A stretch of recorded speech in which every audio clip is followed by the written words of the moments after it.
that'll take a while.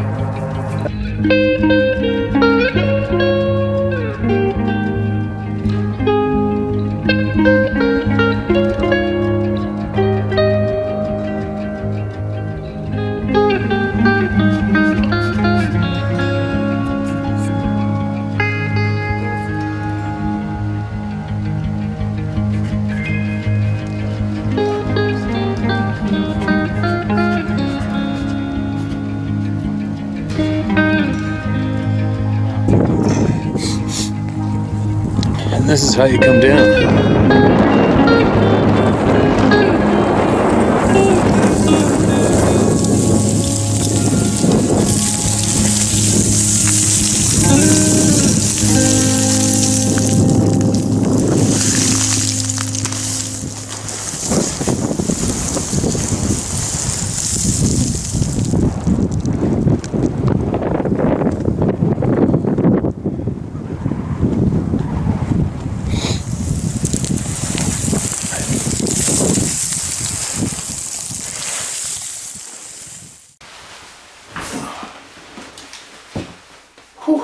Indoor filming today. Excuse me. Frickin' frog in my throat. Got the mural up on the wall yesterday. It's alright, looks kinda cool. Looks way more cool when you see it online when you're shopping for it. And I think being a first time mural purchaser, applicator, I think I would probably urge people to look at the wall mural catalog like you would a tattoo catalog and think about it a long time before you choose one. I went at it pretty quick. I don't regret it, but after I did purchase this one, I found a couple other ones that I went, oh wow, that would have been way better. You know what I mean? Maybe I'll give you a pan out of this later on. It's nothing overly important compared to what we've got going on daily, right? So, my eye looks a little different. I took a right jab from Ruby yesterday. We were roughhousing pretty good, and she smoked me square in the eyeball. Dunk! Blew a blood vessel in my eyeball, so it's half red. Anyway, I went back in my inbox this morning, had a coffee, and there's like 15,000 emails from all you in that one inbox. And I went to the very beginning of it, just glancing, and realized, wow, there's a lot of emails here that haven't been heard. It's crazy. So I copied a whole bunch from the very beginning and put in my notes for this morning. Although I do have a pile of emails already. I mean, there's got to be, I think there's 300 in here right now. Not even a week ago, I had nothing in the notes on my old phone after I got it going again. Didn't recover any of the notes. But anyway, let's get right into it, alright? Let's get right into hearing from the people.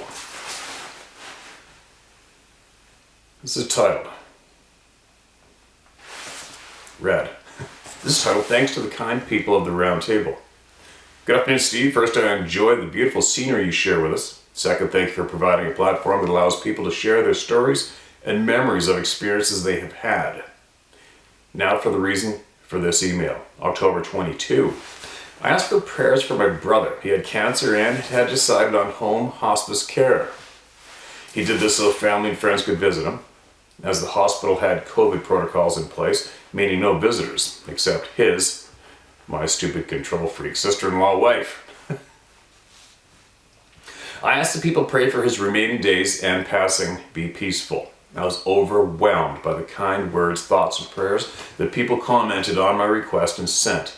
That week I spent 3 good days with him, talking, sharing stories and memories. I had to leave for a day to attend business, but was to return on Saturday for additional time. Sorrowfully, my brother passed early Saturday morning, not from the cancer, but a major infection in the body tubes that the doctors were treating aggressively. His passing was peaceful. After friends came to see him Friday evening and spent an hour or so with him, he went to sleep and never woke up. My brother's nickname was Bear, a big burly man. He was a gentle giant and my only brother. I miss him dearly. I've gone back and reread many of the comments and want to thank everyone who took the time to share prayers and sympathy. Now, for my story at the table. Sorry for your passing. I'm very sorry for your passing of your brother.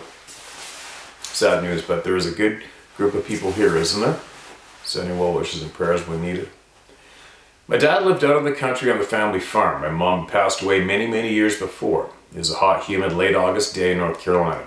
The kind of day where heat waves shimmer in the distance. Early evening, my sister and I are sitting outside on the deck enjoying the slight breeze, watching the dogs play. The day is cooling down and just a nice time to be outside. All around the house and driveway is heavily wooded oaks, maples, and a few pines. The dogs start barking, but are looking up in the trees. We're thinking squirrels, maybe a hawk. I don't see anything. But as we watch the trees, a translucent mass appears to move.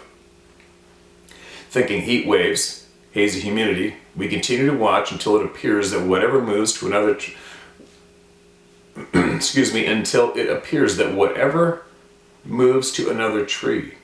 I look at my sister, she looks at me, and we're like, oh hell no. Call the dogs and go inside. I've never seen Predator, the movie. It wasn't until I watched Dave Pelias's 411 The Hunted that I knew that we saw the same thing. Never saw it again, but didn't look for it either. Many years later, my husband and I had an experience in the Uwharries that spooked us so bad we never hiked that part of the park again. Thanks again to the people who prayed for my brother. I'll go by Carolina Girl, so you can use that as my name sincerely. Alright, thanks for that email. Again, sorry about you passing your brother and your mom. But there you go, there's another person that saw the predator-like being, right? How many times do you gotta hear that for the, I don't know, probably a few people out there that take these encounters seriously? How many unrelated human beings around the world does it take to report the exact same description before you have to relent and give in and accept it as fact, right? Okay, this next one I found, I do not remember this at all, has a whole pile of photographs with it. And I guess I had a reply. So, how did it go? I replied to the email and they replied back. So, this is how it goes. Hello, I've recently discovered your channel. It's great to hear the encounters. I have some pictures of tracks me and my family ran across a few years back. I've only shown these to a couple people and they look at them in disbelief and just laugh, so I don't show people anymore. I live in the UP of Michigan and we ride ATVs all summer long while camping. I was raised in North Idaho for the first 25 years of my life, grew up in the woods and spent much time in the mountains by myself, starting at the age of 11.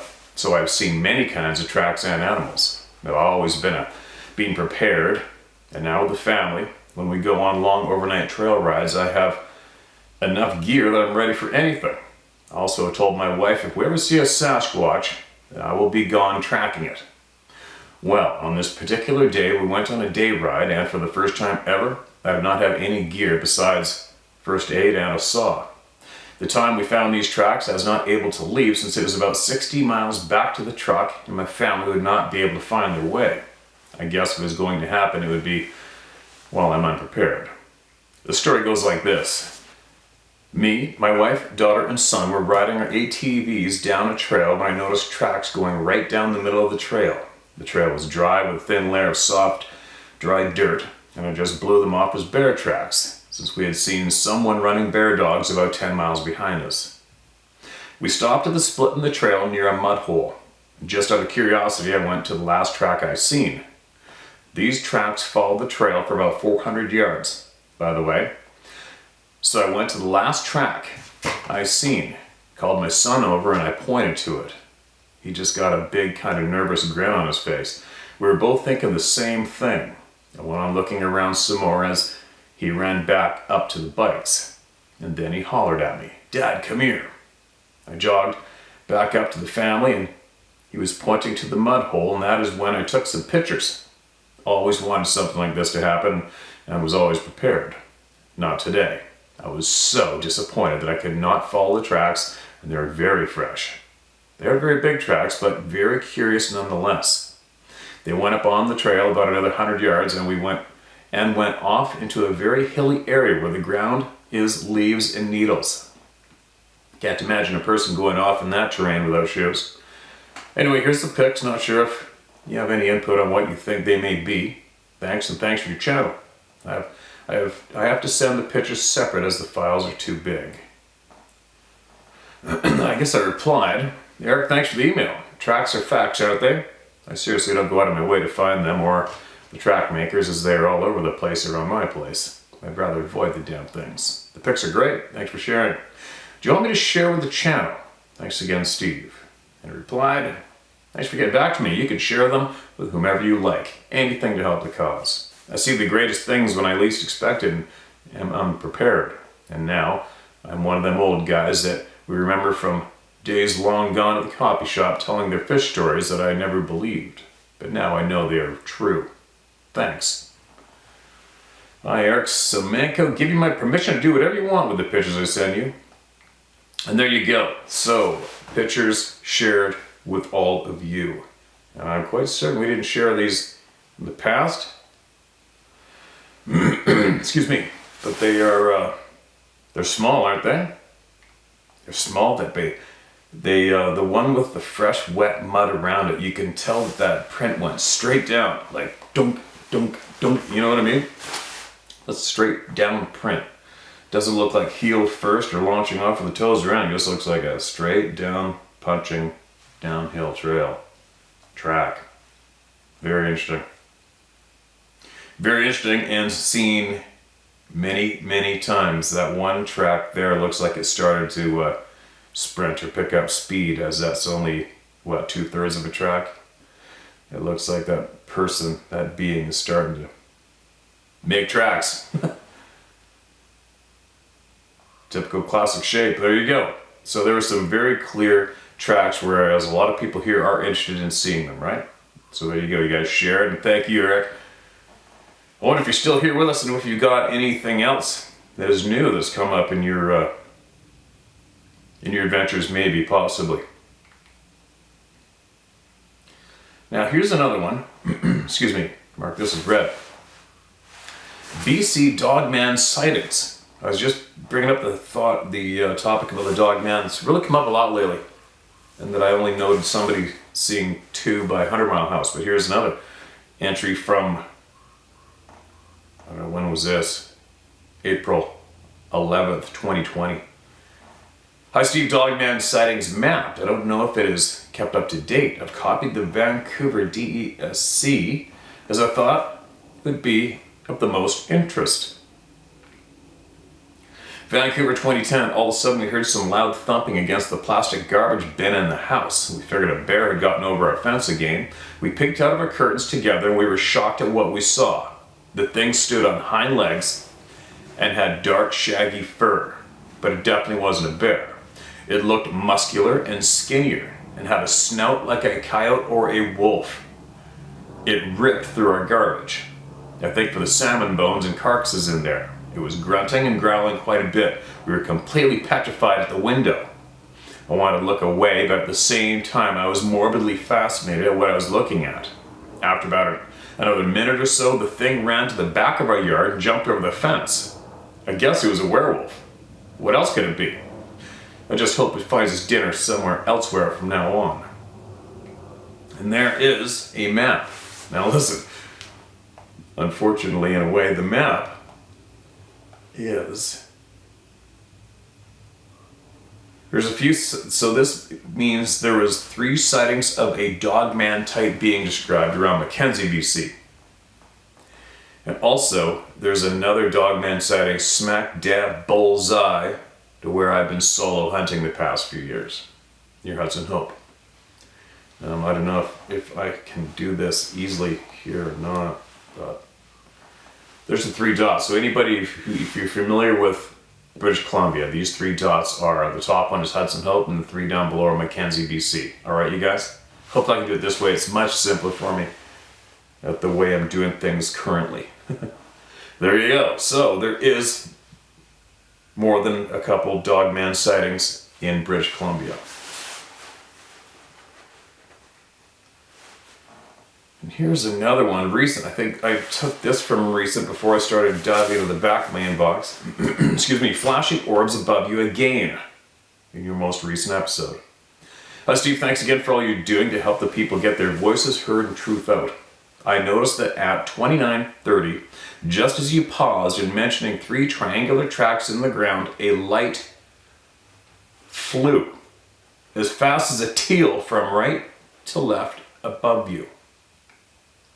I'm not sure if that was the same direction that a light flew along the river above you in the previous episode, but it caught my eye. Alright, there you go, you sleuths out there. I guess that was yesterday's video. I'm gonna guess it was a bird. I don't know. There's red-headed mergansers keep flying up and down there like crazy. It could be one of those. They're fairly fast flying, but I don't know if they're fast enough to just show up as a blip in one spot. I don't know. There you go. Lots of people are watching around me when I'm outside, right? Next one, my dad's sighting. This is a recent one. Hi Steve, appreciate what you're doing. Keep up the good fight. My dad, 67 at the time, who's a Vietnam veteran, Marine Corps, and I hunted the Southern Cascade Mountains in Washington State for 30 years when we had our sighting in 2012. We were hunting the late muzzleloader season for elk during the last week of October or early November, and it was a Wednesday as I recall. My dad was driving us back to camp from a bite to eat around noon. He's driving my Chevy Tahoe and I was riding shotgun down a rural 2-lane highway with very light traffic that day. Maybe one vehicle every 5 to 10 minutes. We were traveling around 35 miles an hour around a sharp corner when out of the corner of my eye I caught a large, dark-colored object on my side, only about 15 feet off the roadway. I didn't think much of it as there are free-range cattle in the area, and my instant thought was a cat was waiting to cross the road, although it would have had to have been a very tall cow. Less than 100 yards up the road, my dad slammed on the brakes while looking in the driver's side mirror and excitedly said, "What in the hell is that?" My dad explained to me that he saw a very tall, upright, dark brown, hairy figure cross the highway behind us. He said it made it across in three strides. Its arms were swinging down past its knees as it crossed, he said. I asked him where and when. He said on the corner. I mentioned to him I had caught a dark figure out of the corner of my eye when we went by. We turned around and he drove back to the corner, parked on the side of the road in a pullout, and got out to look for tracks in the gravel and dirt on the sides of the highway, where whatever it was had crossed, but we found nothing. We then both attempted to cross the highway, taking the longest strides we possibly could, and neither of us could make it across in less than 7 or 8 strides. Later that day, I recall a few years earlier finding a small grove of pear trees in the timber, about 200 yards off the highway. There was once most likely a homestead. I surmised perhaps it was heading there for a food source. After doing some research on the subject and other sightings in the area, there have been other documented sightings close by. I have before and since had several encounters, or at least possible encounters in the area. And you've read a couple of them. Tom Fish Jr. Tom, thanks, man. I think your name is familiar from Facebook on the Blacktail page, isn't it, man? If you got more experiences that we haven't had shared here yet, and you think it might help somebody or even you, send it to me, alright, man? Send it to me. I'll get it shared up. And there's another one. More members of the Club of No Return, right? I don't know how many people out there, what the majority of our followers on this channel, how you are carrying yourself through this lifetime with your thoughts and collecting information and knowledge. But I'm curious to know how many people out here listening to the people are growing more angry in a way, angry or frustrated, at the obvious fact that we have had so much hidden from us in knowledge, taken from us. And as my journey goes, my ride, my puzzle pieces they're flowing in pretty good. And a lot of the puzzle pieces I've been receiving this past handful of months have confirmed many of my own theories, what I have possibly been thinking on for many years. And it's a little overwhelming.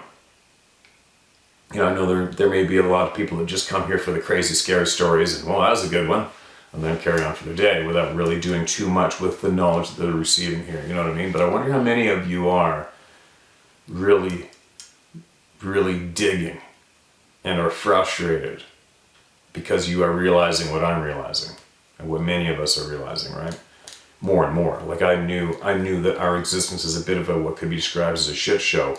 I think the earliest time I probably started picking up on it was in high school myself.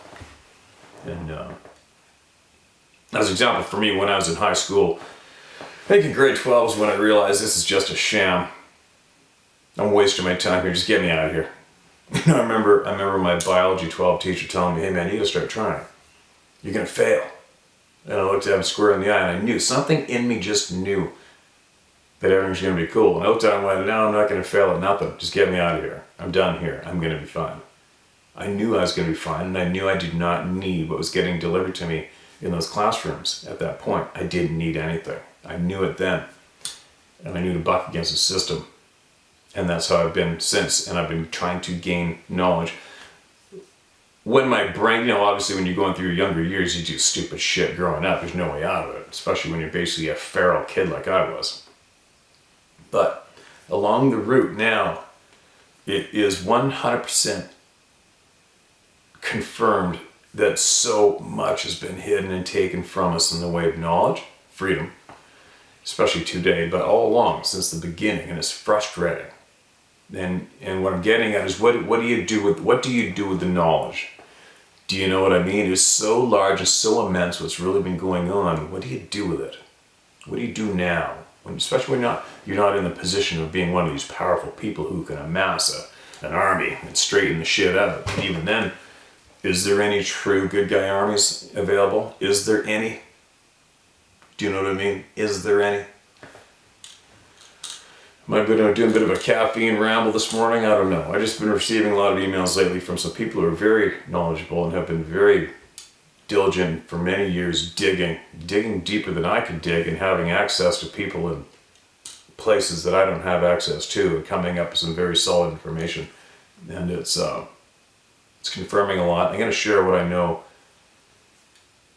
I'm going to share what I know in I'm going to deliver it. I sort of figure how to deliver it to make so that you can make sense of it, and it'll help a lot of you. But one of the biggest mysteries, like I said before, the very first video that I come out with when talking about this topic was, I think it's pinned, that video is pinned on my YouTube channel, is I find, accepting the existence of these crazy ass beings that aren't supposed to be real, for me, is far almost less interesting than watching human beings and watching this ride. Human beings are amazing. How we react, what we do to each other, how we go through life, how we let one single human being dictate to us what we can or can't do or how we're going to do it. Human beings hiding truth and knowledge from us. It's all very amazing to watch. It's fascinating in a way, but it's also can be depressing. But how do you counter it now at this stage of the game? Especially now, the insanity is snowballing at a rapid pace by the day, isn't it? But I was thinking, side note, before I go rambling on too much, I wonder if you see, when you figure out how the majority of these dark souls have taken all of this knowledge from all of us, kept it hidden, and manipulated your ass and limited your life. That's the biggest crime, is people have limited our lives. All of us. And it's, for me, that makes me really angry. I want to get them back, But I know that one route that they have used to do that to us is absolute control of the information shared. And it's very clear that whoever holds that card controls. So how do you counter it, aside from just grabbing a bunch of ammo and going for it? Well, I think that possibly you would have to rally up. The way that you win is playing them at their own games. That would be possibly to rally up all of the true good human beings out there who have absolute massive followings.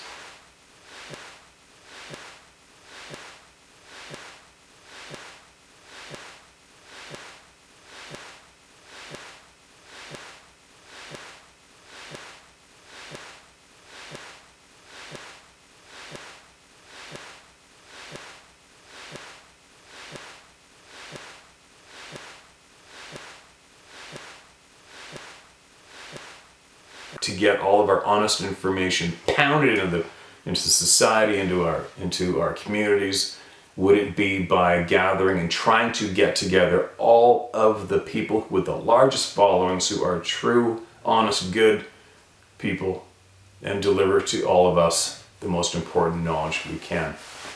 And that would possibly be a way of beating the bullshit that's going on. That's what's been getting on my mind lately. Like I said before, I know what's going on. I know we've been lied to. What are you going to do now? What do you do now? Tired of people pointing it out, and trying to come up with some way to win. I want to win before I'm gone. I want to witness the win before I'm gone. Do you know what I mean? Don't you? Don't you?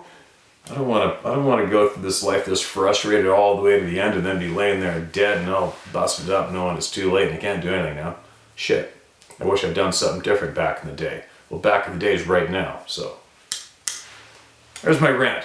Think about it, alright you guys? Think about it. Now, what's this one? Another voice to be heard? Excuse me. This is my Sasquatch story. Who? Me. Joseph Glenn, Captain, U.S. Army retired, and William, a Canadian Forces First Nation Wilderness Survival Skills Instructor. What? Mountain Wilderness Survival and Parachute Training. When? September 1989. Where? Canadian Forces Training Center and Airborne School, Calgary and Jasper, NP, Alberta. Why? Joint Canadian and U.S. Army Special Forces Training. How? Just lucky, I guess. As soon as you say Jasper, I know we're in for it.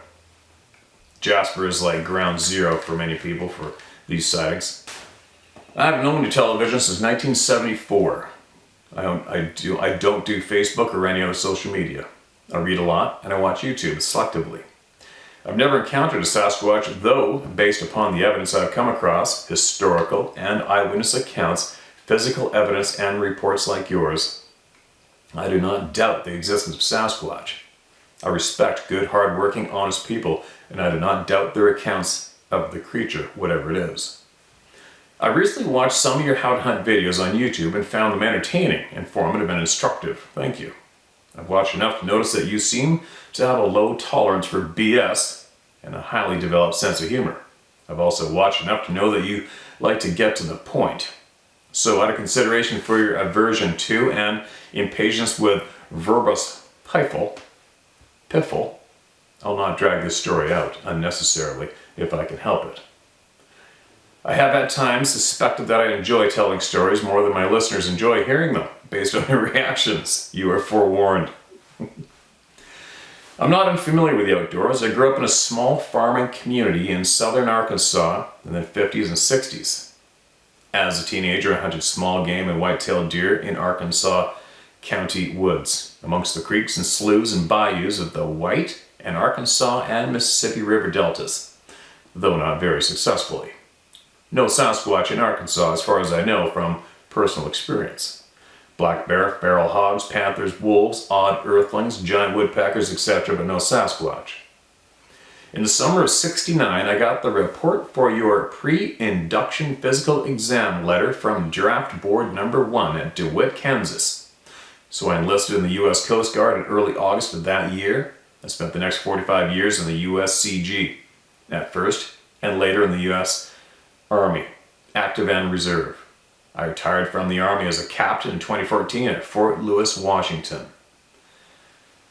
I know that after 45 years of honorable military service, I should have retired as an admiral in the Coast Guard or as a general in the Army, but my injudicious mouth in the presence of senior officers proved an impediment to regular promotion, though no impediment to regular confrontations with my chain of command. Guess who won those pissing contests? In retrospect, I was fortunate to have ended my military career as a captain with a pension rather than as a private soldier permanently stationed in a structured environment at the disciplinary barracks of Fort Leavenworth, Kansas. It could have gone either way. In 1989, I was a sergeant assigned to Headquarters Company, 3rd Battalion, 12th Special Forces Group Airborne at Hamilton Army Airfield, California, just north of San Francisco in Marin County. That September, I was detailed with a group of about 24 other 12th Group soldiers to the Canadian Forces Base at Calgary, Alberta for a week of parachute and mountain wilderness survival training. We were there training with a sprinkling of Anzacs and British SAS, and even one soldier from the Zimbabwe SAS. I referred to him once or twice by mistake as Rhodesian SAS, but fortunately the lad did not take offense. USAF Reserve C-130 crews flew us from Hamilton Army Airfield to the Canadian Forces Base at Calgary. Those Canadian NCOs and officers and soldiers trained hard to tolerate no nonsense from about dark 30 a.m. until the end of the training day, at which time more than a few generously volunteered their time at the base club to ensure the solvency of the Molson Brewing Company. We did our parachute training first, on training day 1, on RCAF C-130s with Canadian Army Jump Masters, Canadian T-10 parachutes and reserves from 2,500 feet AGL. No nonsense with those guys. They had us cinched up in those chutes tighter than a gnat's ass stretched over a bass drum. 5 jumps in one day. I needed a beer. I was not disappointed. The next day, our northern allies flew us in their C-130s from Calgary Base to a dirt airfield somewhere in the Jasper National Park for the survival phase of our training cycle. The airstrip was a narrow, hard-packed clay lane about 200 yards long with a small prefab tin building at one end. I didn't see how those Canadians could have landed a Cessna 150, much less than a 4-engine Lockheed C-130 on that little stretch of dirt clay, but they did, somehow. Mountains all around. One of our instructors pointed out a high ridge far off to the west and called it Pocahontas. So there we were in the Canadian Rockies at about the 7,500 foot level with our minimal kits and enough wilderness for anyone to get lost in. Right away, they don't waste time. The Canadian NCOs assigned us to small groups of 5 or 6 soldiers to one instructor. The instructors were civilian experts, outdoorsmen, hunters, all experienced in wilderness survival. Me and my buddies, Sergeant Tim Wilson and Corporal Ed King, and 2 or 3 others were put in the care of a young First Nation fellow whose name I am embarrassed to say I cannot recall, except he had 2 first names. I will call him William and apologize to the lad for my poor memory. So, at the Clay Airfield on day 1 of survival training, William instructed us on how to build a shelter with birch boughs, build a fire, use paracord and internal paracord twine to construct a fish trap, small game traps, camouflage, improvise signals for rescue, how to skin small game, stay dry. Do not antagonize large animals in the wilderness. Don't drink the water, and several other useful survival skills. He distributed parachute cloth, a large 4-gore swatch apiece, paracord, a flint, and a striker, and packed a chewy sugar candy to each of his charges. Next day, day 2 of survival training, William took us from the airfield on a long hike, hours it seemed, to a shallow stream about 50 feet wide. Along that clear and fast-flowing stream with high 5 to 6 foot muddy banks, he deposited us at intervals of 1 mile. There for us each to spend the next 3 days practicing the skills he had taught us the day before. This took us, all that second day. As William dropped me off at my assigned site at about noon on day 2, several miles from the airfield, I asked him, well, what should I do if a grizzly bear comes snooping around? He said, don't do anything to piss him off. Indigenous Canadian humor, I supposed. Then I asked, what about one of them Sasquatch? Then he reached into his backpack and pulled out a road flare and said, as he handed it to me, here, just light this thing off and put it where the sun don't shine up his stinky Sasquatch yin-yang. You'll get the message. I took the flare and put it in my cargo pocket. More Canadian humor. I was not intentionally making light of William's considerable knowledge of our experience in the wilderness or creatures like Sasquatch. I hoped that I had not offended him with my naive inquiries. I meant no disrespect of his knowledge or culture. I felt some little regret about my perhaps thoughtless and insensitive questions. The instructors, as I learned later, commonly used road flares to quickly light campfires, a convenience for them. Then William proceeded upstream with 3 or 4 other soldiers to assign them their places, each about a mile apart along the stream. Now virtually alone in the Canadian Rockies, I set to making a hooch and a campfire for myself for the next 2 or 3 days. I cleared a space, gathered dry wood, made a small fire, put together a lean-to of saplings and the parachute cloth William had given me. Facing my little campfire, then built a bed of spruce boughs and settled in. It was about 4 p.m. Cloudy, gray skies, overcast, getting dark, getting very dark. I got as comfortable as possible in my primitive hooch and started weaving a gill net. So I had recently been taught. Might try netting some grayling or trout in the stream, gotta eat. Meanwhile, the sloppy wet snow was falling. Wet snow was gathering on the tree limbs, spruce and pine all around. It was September, remember, and just about freezing, and the snow was wet and gloppy, my word for it. Evening twilight fading. Night falls by 5 p.m. I'm dry and warm in my hooch. I'm set for the night. Little campfire burning, I got plenty of wood to burn. But I can't sleep, it's too early. I'm just laying there in my cozy spruce bough nest. Keeping my little campfire going, maybe 6 p.m., guessing the time, dark, wet snow falling almost straight down, no wind, little breeze. After a while I started hearing voices. Really indistinct, soft, and not far away. Then I figured out it was just the voices of the breeze in the trees. The wet snow falling and the water flowing in the stream about 10 yards away. I dozed off for a while, now it's about 8 p.m.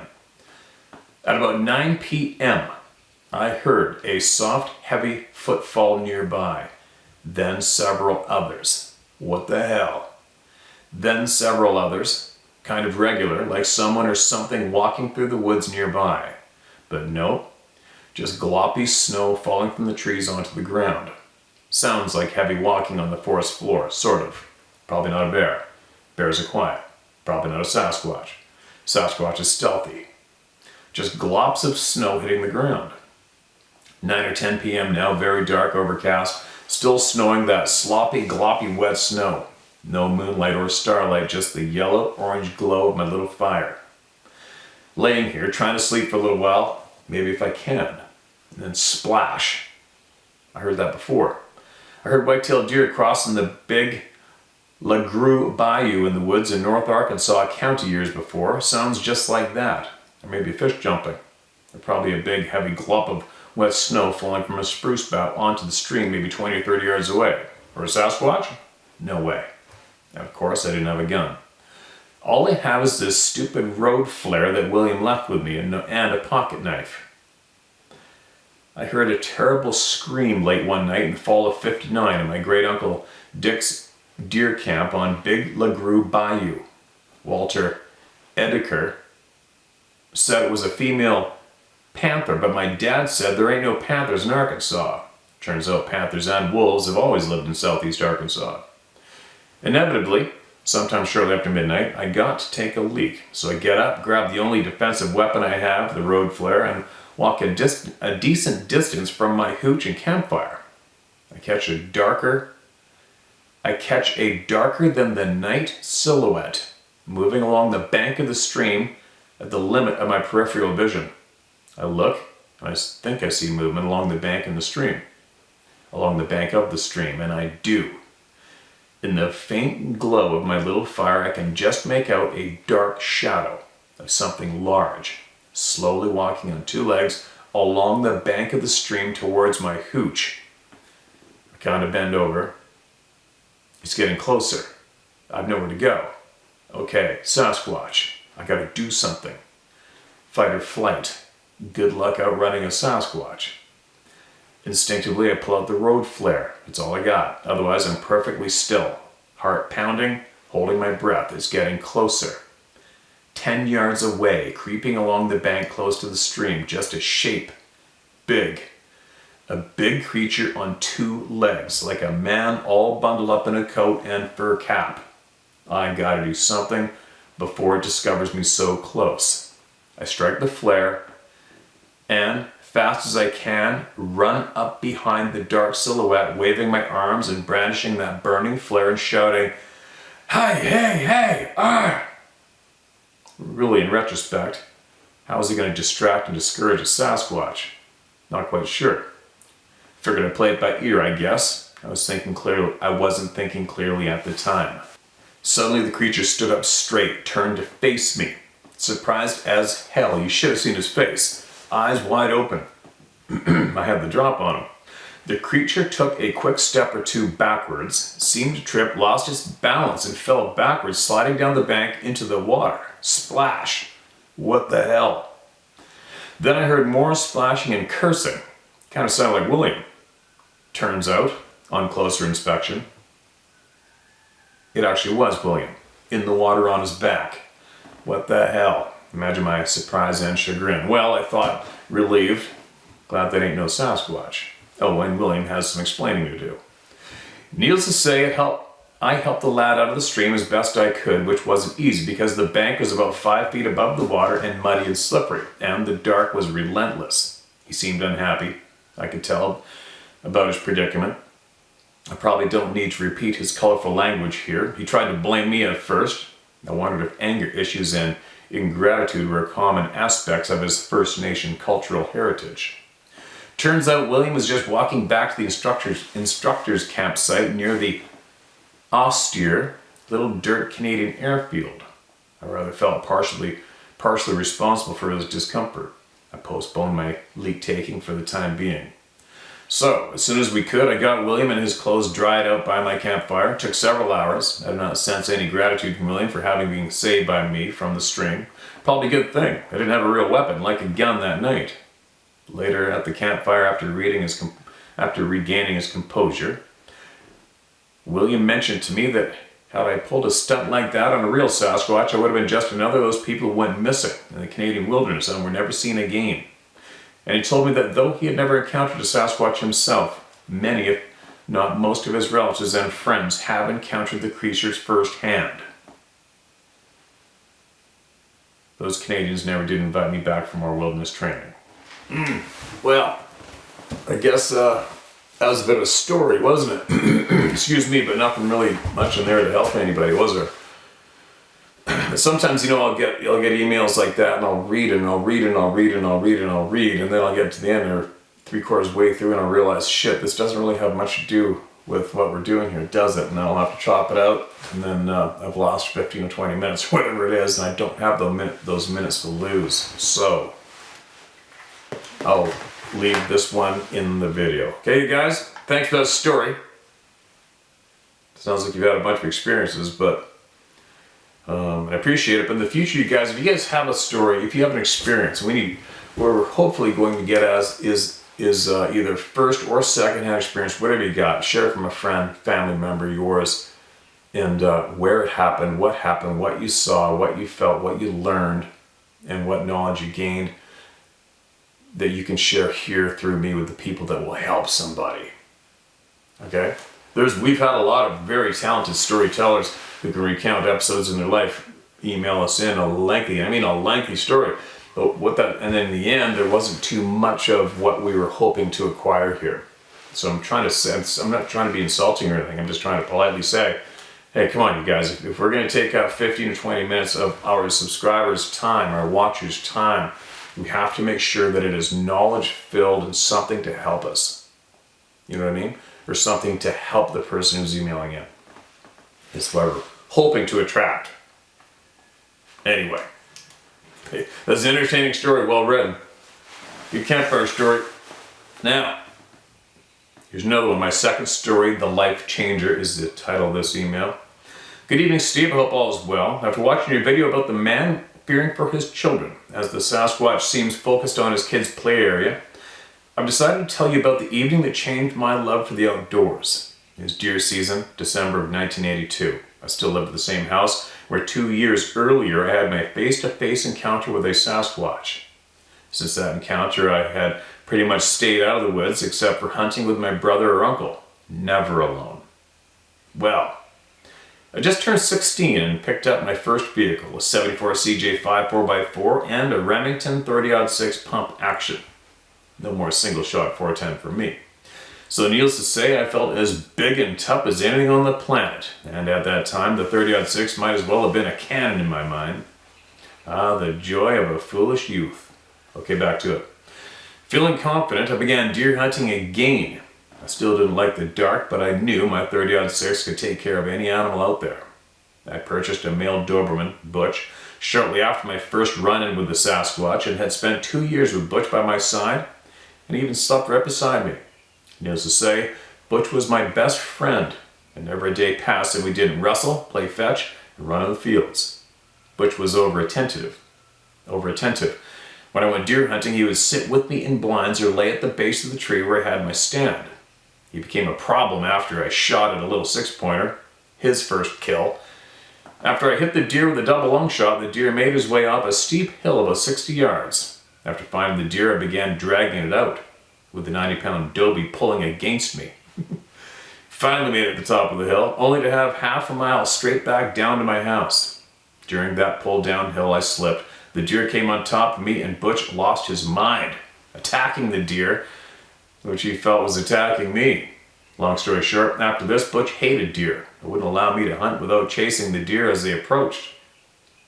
Butch was now left at home to await my return during deer season. I had finished lunch and started my 2-mile hike to a favorite isolated field surrounded by hardwoods and persimmon trees. I arrived in time to sit for a couple hours, watching a few does browse and hoping for old mossy horns to step out. About 30 minutes before dark, I heard something coming, hard and fast. I readied myself for the huge buck to step into range, and there was Butch. He paid no attention to the browsing does. He circled me while whining, and bumped me repeatedly.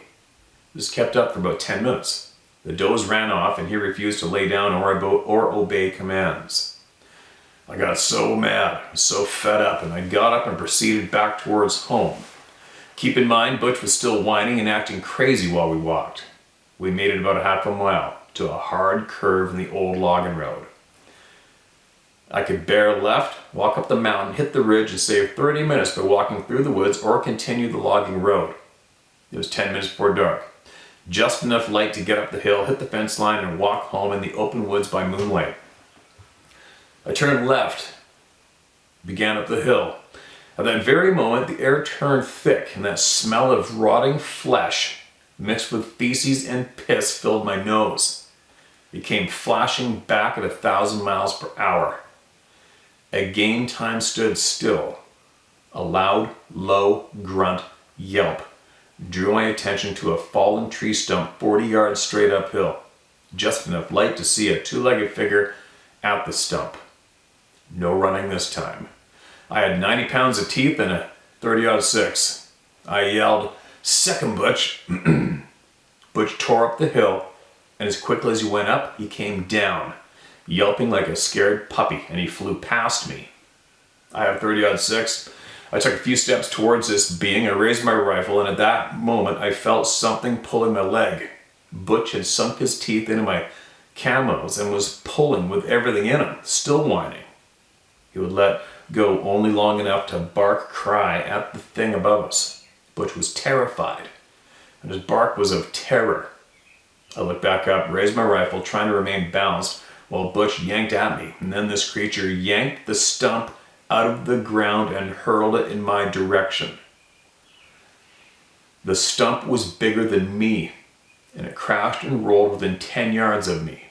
I know this sounds crazy, but I felt then and still today he didn't intend the stump to hit me. As the stump stopped, the creature let out a yell, straight out of the bowels of hell. At that moment, my 30-06 felt like a BB gun. This 10-foot creature stood with his arms in a come and get some stance. He began a growling chant yelp. Butch was now running. I heard him go out of sight down the logging road. Yelp, yelp, yelp, gone. Now, there I stood alone 30 yards from it. I lowered my rifle and began backing up, never letting it out of my sight. I felt the old road under my feet and began walking towards home, watching as this thing shadowed my steps the entire time, knowing I only had 10 minutes of light left and I had over 1.5 miles to go. 3/4 of this would be on the old abandoned logging road surrounded by 30 to 40 trees. From the time I smelled the air turned bad to where I now stood had maybe taken 15 to 20 seconds, though it seemed to be 15 minutes. No one can imagine how time slows to a millisecond crawl, as if a camera running 30,000 feet per second is put in slow motion. As I kept walking, I began shaking, almost uncontrollable. I could see him breathe. I heard him chatter his freaking teeth. At this point, he knows he's got me. I'm doing exactly what he wants. I'm in 100% panic mode and every sound, every grunt, tree snap is meant to increase my fear. 5 minutes pass, and I'm closing in on an intersection near the old way station. The intersection will bring another logging road from his direction. I feel we will hit that old logging road bed and come straight. Sorry, you guys. I feel he will hit that old road bed and come straight at me. We come to the old way station. I can barely see now. He steps out onto the road bed. I can see his dark figure standing in the middle. His shoulders were damn near as wide as the road. And at that moment, I decide, when he comes at me, I'll empty my 220 grain brush busters into his chest. I stop, take a breath, and I try to control the shaking. I bring the rifle half raised, just touch my shoulder. I have to close my eyes, trying to force myself to adjust to the last minute of the light, trying to see the figure 30 yards away. He steps into the woods and comes back up beside me. We begin to walk again. This time there's no seeing him. It's dark and the moon is too low to break through the tall trees. I'm 200 yards from the state road. I know the right-of-way will be wider and the road runs dead east.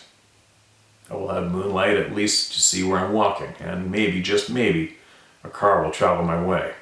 I make it to the state road, and he is right beside me, 20 to 30 yards. If I stop, he stops. When I move, he moves. I pick up my pace, I never run. I don't dare make enough noise that I can't still hear him walking. My uncle was a sniper in Nam, and he spent 5 years teaching me to stalk, teaching me little tricks, always telling me to be quiet and use your ears as much as your eyes. It's amazing what goes through your head. The grunts and yelps have become almost zero, but he is still breaking limbs right beside me.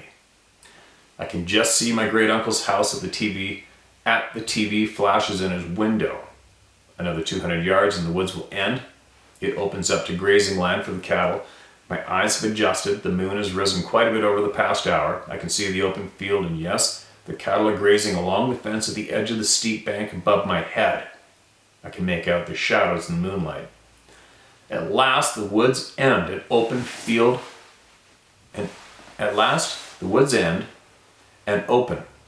A field from here on out. Surely, he will stay in the woods. Just 10 more minutes. Nope. I notice the cattle become nervous.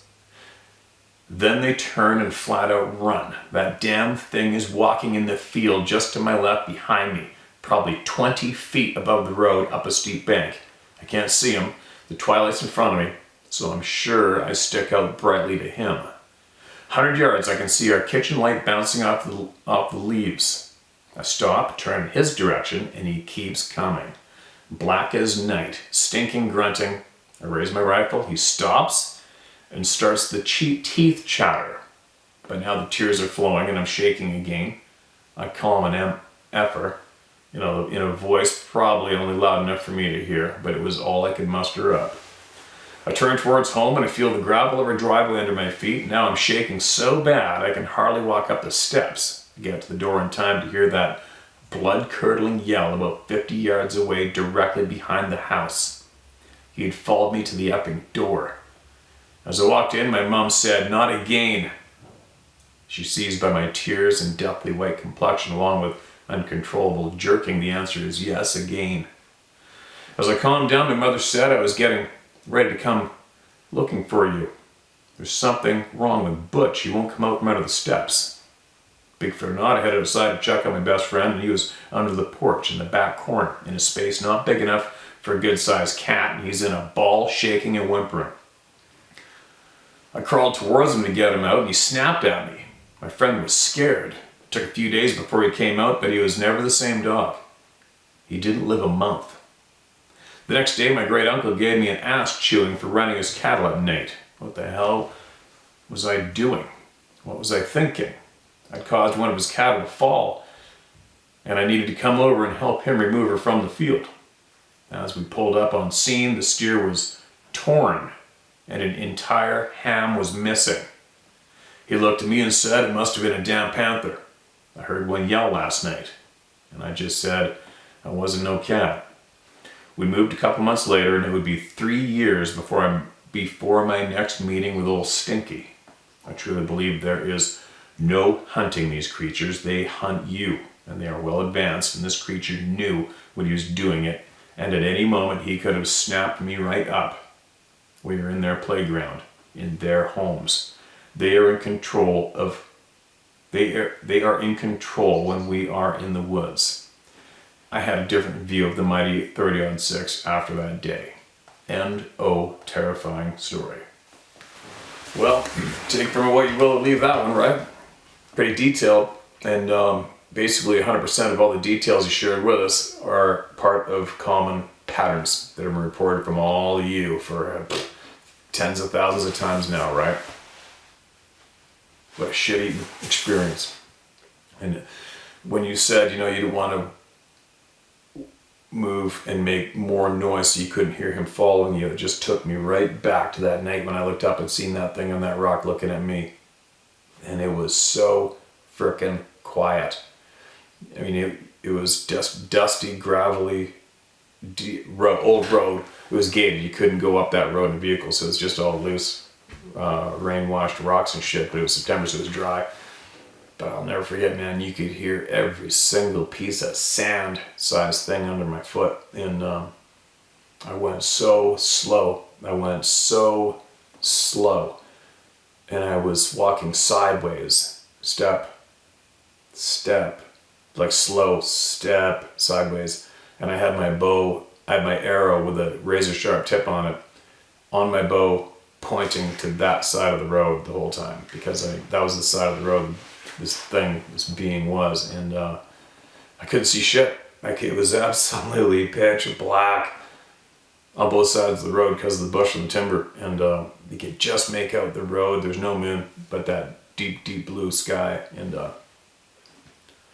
remember just thinking, needing to go slow and listen, like you just going by your senses, your every hair on your body standing on end. But I just remember needing to go so slow and dead quiet, and just like almost going like, my bow, like listening to see if I could hear whoever it was, if they were gonna pass me on the road to ambush me again, or just come straight at me through the bush. But either way, I wanted to be able to hear it coming, so I could at least push the arrow into it for any kind of self-defense, right? But that story took me back to that moment for me, and probably a whole pile of you too. Excuse me, but anyways, I gotta get going. I'm gonna get the floor down here now today. I have a whole pile of other stuff I gotta do because I'm gonna get up at 5 o'clock in the morning, head to the coast, hit a steelhead on the way, and I have another boat trailer from my other older boat that's sitting here. I'll have to go pick it up. It's ready. Got the bearings rebuilt because it's been in and out of salt water for I don't know how long now, so it's all ready to go. Grab that and come back and carry on. And then this room will be 99% done after today. And then we're going to look at getting some people in here and talking to you guys and sharing knowledge. Now, back to what I was mentioning earlier about the absolute theft of knowledge from us, the suppression of our lives. I think it would be very, very beneficial to help Dr. Melba Ketchum get this current DNA project completed. I really, truly mean that. So I think if I can, I'm going to scrape up a few more bucks and I'm going to pass them on my way. I'm going to put the link to that study in the video description below. And I'm going to somewhat plead in a way and ask if you guys would help throw down, I don't give a shit, whatever you got, 50 cents, a buck, whatever. There's probably going to be, what, 50,000 people looking at this video in the next 48 hours. 50,000 people. If you threw down 30 cents each, excuse me, it would get us to the goal to get this study done and get the information shared, because I have a feeling it is very important. And remember, there's some very dark, evil sons of bitches out there whose faces have been very, very public for all of you to see when it comes to this topic for the past handful of years. Some dark sons of bitches. And I've been unfortunately hearing more details about some of the things they have done to people. I wasn't there, I haven't heard from the victims, but I think I may dig a little bit, because some of the things I've been hearing are worthy to be shared publicly. And I'm not scared to share that shit. I'm not scared of any of those individuals, never will be. But if it comes to proving exactly what they've done, I'm sharing it with names. All of you, as things that you need to be aware of. But in the meantime, a lot of these people have gone out of their way to shred Dr. Melvin Ketchum's career. All right, that's what they have done. Now, you all know how the dark side goes about it today. It doesn't matter what dark team you're talking about. Their classic go-to first move is to discredit and shred somebody's character and career. Okay, you guys? So, it's almost to the point now when you see someone's name and career getting annihilated, it almost should be looked at now as they were the good guys or the gals. Right? So, Dr. Melvin Ketchum's been attacked by a lot of people in the world, around the world, when it comes to sharing absolute truth, missing truth that we need. It has 100% everything to do with us as humans. So let's see what we can do, all right? Let's see what we can do if we can get this study done now. Get that information shared publicly, and it'll confirm a lot for a lot of people. It'll also bring probably some alarm to a lot of people. But well, what's worse, not knowing the truth or keeping your head in the sand until this ride's over with and never learning much truth? Why are we here? Why are we alive? We're not alive just to work our asses off and feed the dark side and make them comfortable, right? We are all supposed to have a fair crack at life, learning as much as we can, experiencing as much as we can. And I am very frustrated because many of us have had that chance taken. It's not fair. So, let's get this study completed. All right? I'll be back to share a shit pile more. And as long as I got a voice, you guys will have a voice being heard. And I'm going to look into possibly, if we could all look into a recipe of how to counter. Right? So, I've come up with one. See what you guys think. I think the way the pricks have gained and got 1 or 2 or 3 or 10 up on us is they used the absolute control of information flow. That's what works. It's proven. Okay, so that's how it works. It's proven. Okay, so to fight back, we got to fight them at their own game of win. So that means we need to get as many of all the true, good, hard, honest warriors with substantial followings together, possibly in one place even, and have some kind of a meeting and figure out what the most handy, honest truth messages could be that would help all of us, and pound that shit into our communities, the honest truths, right? Because that is what they have been doing, although they have not been pounding the truth to us.